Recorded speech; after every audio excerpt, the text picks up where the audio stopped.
नमस्कार दोस्तों, एक बार फिर से आप सभी का मैं बहुत बहुत स्वागत करता हूं। इस समय की सबसे बड़ी खबर यह है कि बीएसपी के 10 सांसदों का टिकट कट सकता है या कट चुका है, ऐसा कह सकते हैं आप, क्योंकि सूची नहीं आई है, इसलिए मैं अभी आधिकारिक रूप से इसकी घोषणा नहीं कर पा रहा हूं दोस्तों। लेकिन इस समय टीवी मीडिया में एक बहुत बड़ी खबर चल रही है। टीवी मीडिया अखबार बीएसपी के बारे में किस तरीके के भ्रम फैला रहा है, एक नमूना मैं आपके सामने दोस्तों रखना चाहता हूं। देखिए खबर क्या है। बसपा के 10 सांसद पार्टी छोड़ने को तैयार। सूत्र, बीएसपी के 4 सांसद बीजेपी के संपर्क में, 3 सांसद सपा और कांग्रेस के संपर्क में। सूत्र, इतना ही नहीं दोस्तों, ये देखिए हेडलाइन।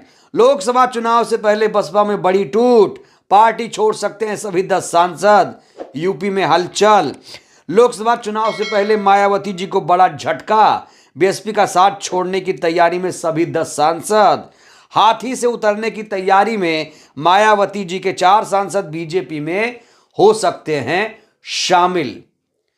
दोस्तों, इस समय बीएसपी के बारे में कुछ ज्यादा ही नकारात्मक खबरें चलाई जा रही हैं। जी हां दोस्तों, तो मीडिया क्या इस समय फैला रहा है, तमाम लोग इस तरह की चर्चा कर रहे हैं, बेसिर पैर की बातें हो रही हैं, सूत्रों के हवाले से गजब गजब की खबरें निकाली जा रही हैं। तो दोस्तों, इस हेडलाइन का मतलब क्या हुआ? ये जो हेडलाइन मैंने आपको दिखाई, उस हेडलाइन का मतलब क्या है? कहा जा रहा है बीएसपी के 10 सांसद, 4 बीजेपी में जाएंगे, 10 में से 3 कांग्रेस पार्टी में जाएंगे और 3 समाजवादी पार्टी में जाएंगे।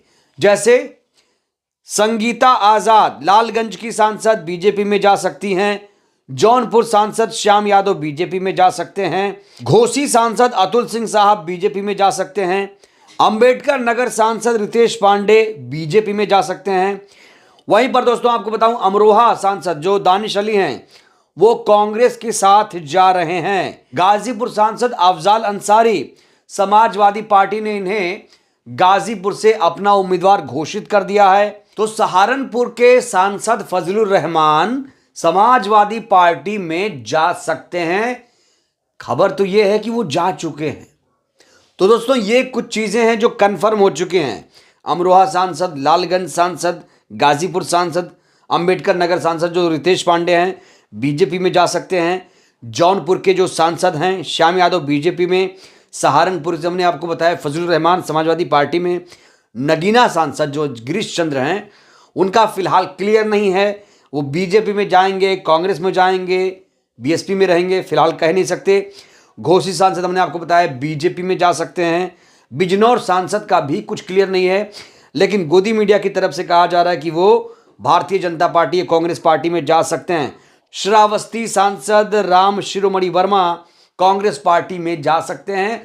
तो ये कुछ बड़ी खबरें हैं दोस्तों जो लगातार चलाई जा रही हैं, और इस समय यही खबर चलाई जा रही है कि जो बसपा के 10 सांसद हैं वो बीएसपी छोड़ चुके हैं।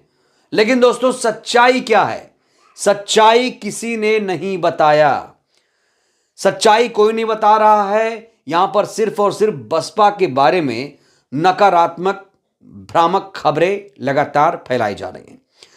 तो दोस्तों, आखिर सच्चाई क्या है? बड़ा सवाल यह है कि आखिर वाकई क्या बसपा के सांसद छोड़ रहे हैं या फिर बसपा सांसद ने उनका टिकट काट दिया?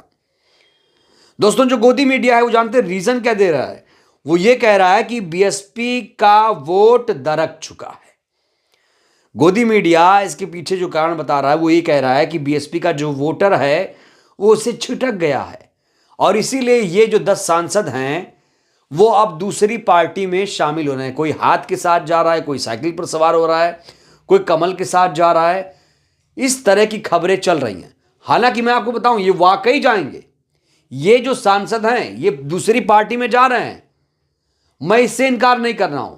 लेकिन जो रीजन ये है कि ये पार्टी छोड़कर जा रहे हैं, खुद से जा रहे हैं, दोस्तों ये सच नहीं है। जब इन्हें पता चला कि इनका टिकट कट रहा है, इन्हें इस बार यहां से टिकट नहीं मिलेगा, तब इन्होंने अपना दूसरा विकल्प चुना। लेकिन टीवी मीडिया, अखबार इस तरह से खबरें नहीं परोस रहा है। वो सिर्फ ये दिखा रहा है कि ये लोग पार्टी छोड़कर जा रहे हैं। ऐसे दिखाने की कोशिश की जा रही है कि बसपा बहुत ही गई गुजरी पार्टी है और इस पार्टी के साथ अब कोई रहना नहीं चाहता।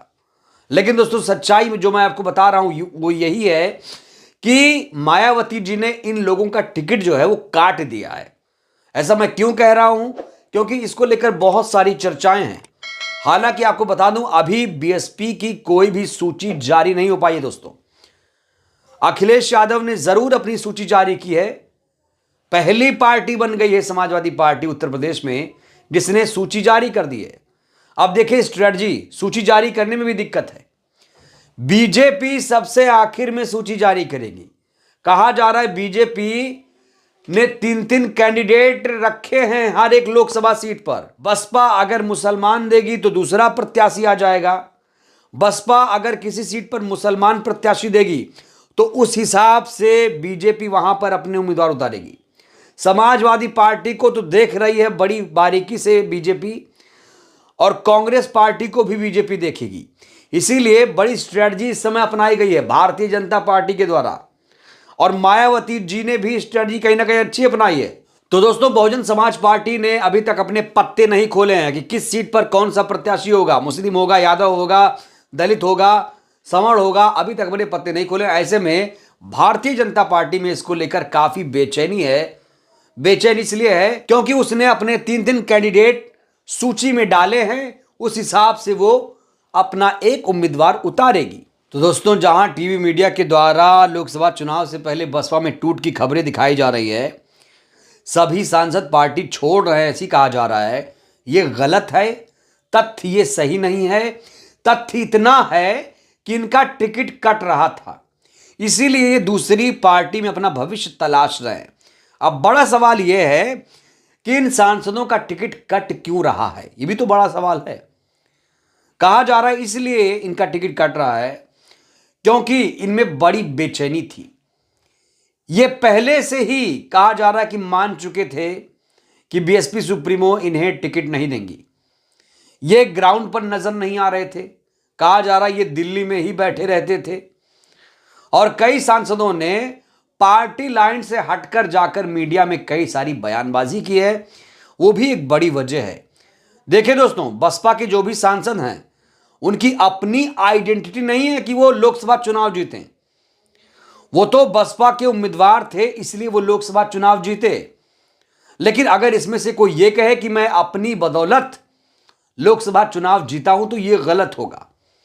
यहां पलड़ा भारी था बहुजन समाज पार्टी का, जिसके पास अभी भी 14% वोट बैंक है, और माना जा रहा 2024 के लोकसभा चुनाव में वोट बैंक और ज्यादा बढ़ेगा। तो दोस्तों कुल मिलाकर मायावती जी ने कई सांसदों के जो टिकट हैं वो काट दिए हैं, इनका पत्ता साफ कर दिया है, जिसमें से अमरोहा सांसद दानिश अली पहले ही पार्टी से निष्कासित किए जा चुके हैं। लालगंज सांसद संगीता आजाद बीजेपी में जा रही हैं। गाजीपुर सांसद अफजाल अंसारी समाजवादी पार्टी उम्मीदवार बन चुके हैं। अंबेडकर नगर सांसद रितेश पांडे बीजेपी में जा सकते हैं। पहले समाजवादी पार्टी में जाने की चर्चा थी, हालांकि समाजवादी पार्टी ने अंबेडकर नगर से अपना प्रत्याशी घोषित कर दिया है, इसीलिए कहा जा रहा है कि एक अलग राह चुन सकते हैं रितेश पांडे। जौनपुर सांसद श्याम यादव के बारे में कहा जा रहा है वो बीजेपी ज्वाइन कर सकते हैं, और सहारनपुर सांसद फजलुर रहमान के बारे में चर्चा समाजवादी पार्टी को लेकर है। नगीना सांसद गिरीश चंद्र के बारे में फिलहाल कहा जा रहा है वो एक कर्मठ नेता हैं, बीएसपी के नेता हैं, वो बीएसपी में रहना चाहते हैं। घोसी सांसद अतुल सिंह के बारे में कहा जा रहा है भारतीय जनता पार्टी में जा सकते हैं। बिजनौर सांसद मलूक नागर के बारे में भी कोई चीज़ फिलहाल क्लियर नहीं है, हालांकि मलूक नागर साहब अपने बयानों के लिए जाने जाते हैं। कई सारे बयान उनके इस समय सुर्खियों में हैं। मायावती जी की अक्सर तारीफ करते रहते हैं, कई बार बड़े बड़े बयान दे देते हैं, और उस हवाले से भी मीडिया कई खबरें बना देता है बीएसपी के बारे में। श्रावस्ती सांसद राम शिरोमणि वर्मा कांग्रेस में जा सकते हैं, ऐसी खबरें हैं। तो दोस्तों ये जो 10 सांसद हैं वो पार्टी छोड़ नहीं रहे हैं, दरअसल वो एक नया विकल्प तलाश रहे हैं। ये पार्टी छोड़ना नहीं चाह रहे थे, लेकिन जब इन्हें पता चला कि इनका टिकट कट सकता है, इसलिए ये दूसरे पार्टी में जाने की सोच रहे हैं। तो खबर असली ये है, खबर वही है, लेकिन रीजन जिस तरीके से बताया गया दोस्तों वो सही नहीं है। इसलिए मुझे लगा कि मैं आपको इस वीडियो के बारे में आकर चर्चा करूं, आप के सामने जो तथ्य है वो रखूं, जिससे आपको चीजें आसानी से समझ में आए। बहरहाल दोस्तों, इस वीडियो में इतना ही। आपको क्या लगता है इस बार बसपा कितनी सीटें जीत पाएगी, ये मेरा आपसे सवाल है। अपनी प्रतिक्रिया आप लोग जरूर दीजिए, वीडियो को लाइक करिए, नए आए हैं तो चैनल को सब्सक्राइब करके जाइए, वीडियो को शेयर करिए। बहुत बहुत धन्यवाद, शुक्रिया। जय भारत, जय संविधान।